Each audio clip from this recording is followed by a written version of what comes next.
નમસ્કાર દર્શક મિત્રો, મિરર ઓફ ધી વર્લ્ડ ન્યૂઝમાં આપ સૌનું હાર્દિક સ્વાગત છે। રાઉટિંગ તથા ખૂનની કોશિશના ગુનાઓમાં સંડોવાયેલ 3 ઇસમોની પાસાધારા હેઠળ અટકાયત કરી અલગ અલગ મધ્યસ્થ જેલમાં મોકલી આપતી વડોદરા શહેર પોલીસ। પ્રથમ બનાવમાં ફરિયાદી શ્રી નાઓ તેમના માસીના દીકરા શાહિદ નાઓ પાસેથી આરોપી સાગરીત યુસુફભાઈ નાઓએ રૂપિયા 30 લાખ ઉછીના લીધેલ, જે નાણાં લેવા ફરિયાદી તથા શાહિદો આરોપીના ઘરે આવેલ અને તેઓને જવાબ નહીં મળતા ફરિયાદી અને શાહિદનાઓ અર્થ 24 ફ્લેટના પાર્કિંગમાં જાહેરમાં બેસી રહેલ, જેથી આરોપી સાગરીતો સાથે મળી ફરિયાદીને જાનથી મારી નાખવાનું ગુનાહિત કાવતરું રચીને આરોપીને સાગરીતોને ફોન કરી બોલાવી ફરિયાદીનું મોત નિપજવાના ઈરાદે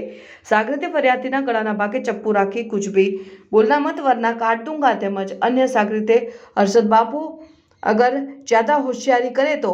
इसको काट देना, मैं बैठा हूँ, सब संभाल लूँगा તેવી ગર્ભિત ધમકીઓ આપીને એકબીજાને મદદગારી કરીને હથિયારબંધી જાહેરનામાનો ભંગ કરી ગુનો કરેલ, જે બાબતે